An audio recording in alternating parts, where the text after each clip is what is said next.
আসসালামু আলাইকুম। আজকের এই ভিডিওতে আমরা ডিএনএস টেস্ট সম্পর্কে জানব। এই পরীক্ষার মূলনীতি, প্রিন্সিপাল, প্রয়োজনীয় উপকরণ, ম্যাটেরিয়ালস, পরীক্ষার পদ্ধতি, প্রসিজার, ফলাফল, রেজাল্ট ইন্টারপ্রিটেশন, ব্যবহার, ইউজেস এবং গুরুত্বপূর্ণ সতর্কতা, প্রিকশনস সহজ ভাষায় আলোচনা করব। মূলনীতি, প্রিন্সিপাল।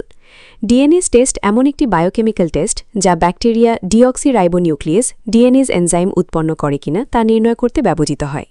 ডিএনএস এনজাইম ডিএনএকে ভেঙে ছোট ছোট অংশে পরিণত করে।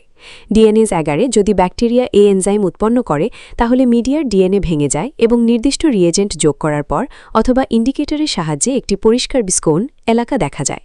প্রয়োজনীয় উপকরণ: ডিএনএস অ্যাগার প্লেট, 18-24 ঘন্টার fresh bacterial colony, sterile inoculating loop, incubator 35 থেকে 37 degree Celsius, 1N hydrochloric acid HCl যদি সাধারণ ডিএনএস অ্যাগার ব্যবহার করা হয়, marker pen, personal protective equipment PPE। পরীক্ষার পদ্ধতি, প্রসিজার।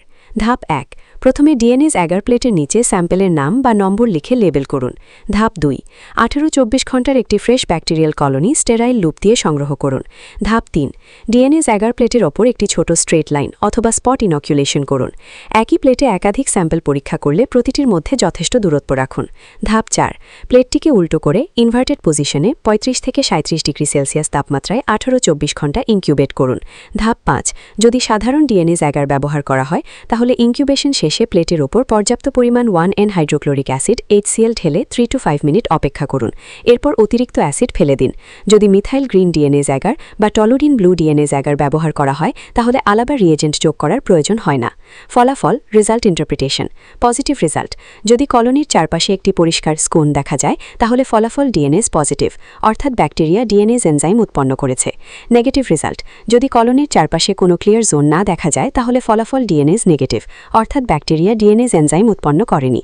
ব্যবহার, ইউজেস: স্ট্যাফিলোককাস অরিয়াস শনাক্ত করতে, ডিএনএস উৎপাদনকারী ব্যাকটেরিয়া শনাক্ত করতে, বিভিন্ন গ্রাম পজিটিভ কক্কাইয়ের পার্থক্য নির্ণয়ে, ক্লিনিক্যাল মাইক্রোবায়োলজি ল্যাবরেটরিতে ব্যাকটেরিয়া শনাক্তকরণে। গুরুত্বপূর্ণ সতর্কতা, প্রিকশনস: সবসময় 18-24 ঘন্টার ফ্রেশ কলোনি ব্যবহার করুন। স্টেরাইল টেকনিক বজায় রাখুন। ডিএনএস অ্যাগারের এক্সপায়ারি ডেট ও কন্টামিনেশন পরীক্ষা করুন। নির্ধারিত 35 থেকে 37 ডিগ্রি সেলসিয়াস তাপমাত্রায় ইনকিউবেট করুন। সাধারণ ডিএনএস অ্যাগার ব্যবহার করলে ইনকিউবেশন শেষে 1N HCl সঠিকভাবে ব্যবহার করুন। পজিটিভ ও নেগেটিভ কন্ট্রোল ব্যবহার করলে ফলাফল আরও নির্ভুল হয়। ধন্যবাদ।